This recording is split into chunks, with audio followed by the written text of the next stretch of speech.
sufficient and I know it. But now we're going to chat zinc. I'm sufficient and I know it. Is that what the song said? Sarah De Lorenzo, nutritionist, is with us. Hi there. Hi, Ed. Thanks for having me. Zinc is so important. Deficiency signs, the stretch marks, nails splitting, hair loss. There's probably a stack more, aren't there?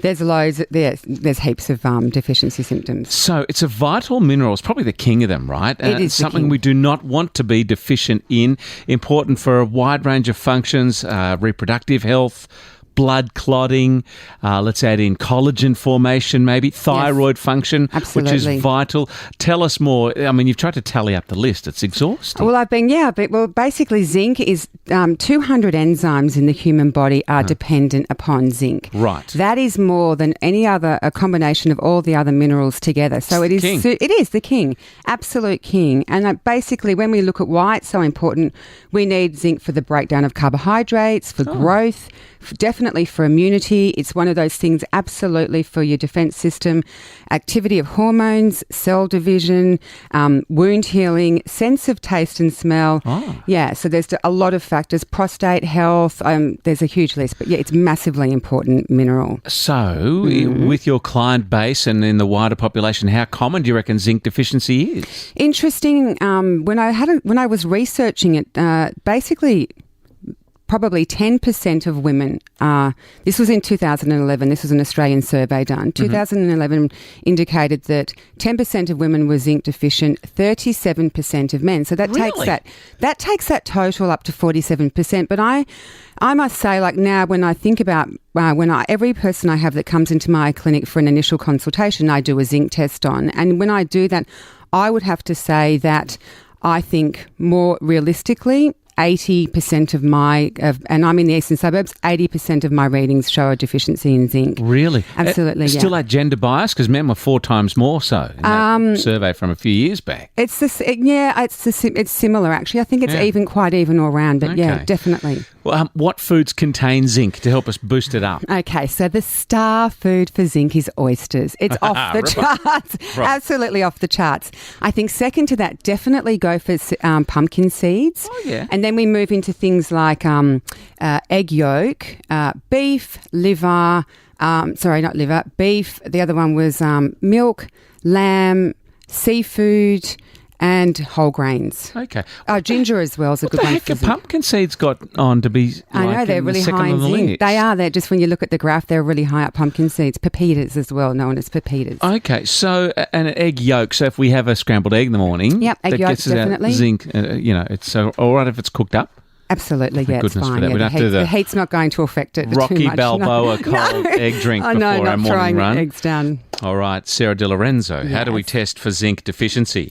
Okay, so there's a test, and Ed, would you like to do that test now? Not really, but I will. Okay, so just to talk you through it. So what we do is, I do this with all of my initial consultations, and you get 10 mils of zinc liquid, you put it in your mouth, and you hold it in your mouth for 10 seconds. Yeah. You swallow it, and when you swallow it, whilst it's in your mouth, you just kind of assess the texture and the taste. And upon swallowing, there's basically it's broken down into 4 categories.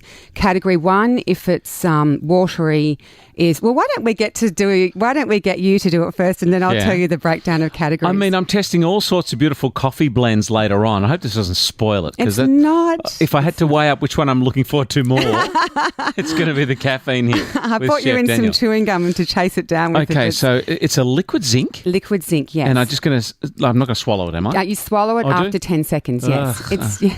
Here we go, ready? I'll count. All right, go. 1, 2, 3, 4, 5, 6, 7, 8, 9, 10. Swallow it now, Ed. Yep. It's so disgusting. Okay, I'm going to tell you right now. So category 1, if that was watery, you were completely deficient in zinc. And then category 2 and 3, you move up. Category 4, you have got ample zinc. I've overdosed on zinc because it's disgusting. Can I just say, adding to that, which is fantastic, Ed, because basically zinc is the mineral that men really need. It's all about prostate health. It's actually what semen is made from. Okay. So yeah, it's a very good. It's really important for men, and it's also super important for teenagers. Are you still dying? It's disgusting. Okay, there's some chewing gum there. Thank Yeah, you. I bought you some chewing gum Thank you. today. Excuse me, everyone, for chewing. It's just because it's gross. Yeah, so teenage boys actually need double the amount of zinc than teenage girls. Okay.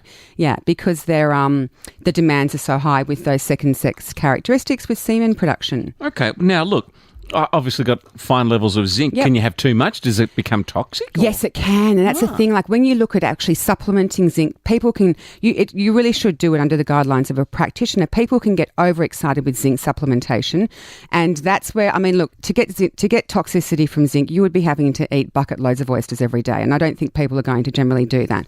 But when you look at it, you see zinc. And what's interesting about zinc toxicity is that zinc and copper work in a train. So too much zinc, not enough copper. Too much copper, not enough zinc. So you want a nice equilibrium in that. But if you've got zinc toxicity and we need copper for things like red blood cell formation. And also if you have a low amount of copper, it affects your lipids and it creates a lipid abnormalities and affects the HDLs. So you really need, that basically to not overdose on a zinc supplement.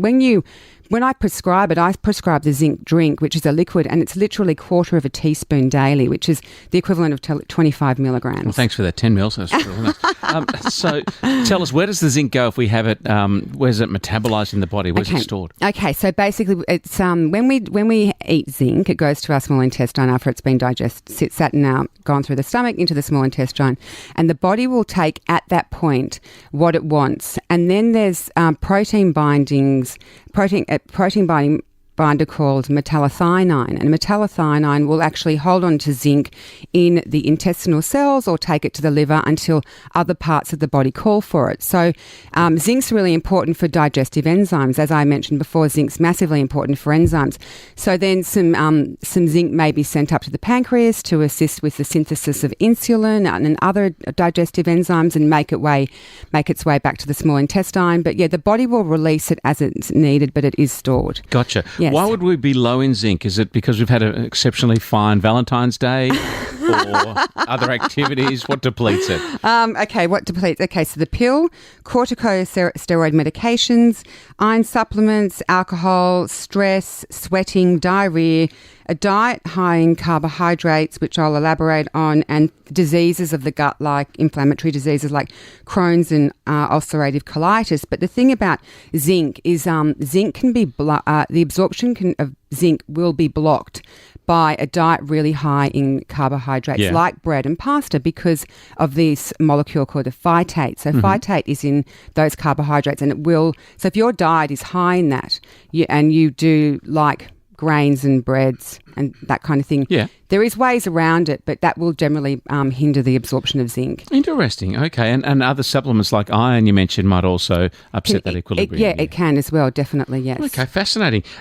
Anything else really need zinc in the body? We mentioned in the intro for nail splitting. I assume it helps maintain sort of nail health and so on. Okay, so what conditions would I prescribe zinc for, maybe? Yes. Okay, so look, there's loads of them, but okay, so AIDS, acne, diarrhea, alcoholism, people who sweat too much with excessive exercise, wound healing, psoriasis, Down syndrome, prostate, cancer, pyroluria, poor libido, infertility, poor appetite, depression, cancer, burns, growth retardation, sores, recurrent colds and flus, recurrent infections.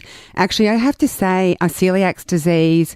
I have to elaborate. I had a lady come in, and when I treat people clinically, I always treat people holistically. So whatever they come in for, I always will treat the whole person just to get to the root of the problem. And I had a lady come in just purely for weight loss, and when I was doing my initial consult, she said to me, I've just always get mouth ulcers, and I'm forever, I just tolerate them. And I said, how long have you had those for? And she said, years. And I only saw her yesterday, actually. And so I said to her, look, I want to prescribe some zinc for you. I prescribed her double the dose. So I prescribed her 50 milligrams, and I prescribed it 2 weeks ago. And she came in yesterday, and she was just living with mouth ulcers the whole time. Wow. And she came in yesterday, and I just said to her, can I get an update on the mouth ulcers? And she said, they're completely gone ever since I've started the zinc. So Amazing. It actually worked within 2 weeks. Isn't that great? It's fantastic. That's why I love my job. It is the king of the minerals. Absolute king of minerals. Amazing. Yes. All right, yes. think zinc, everyone. Yep.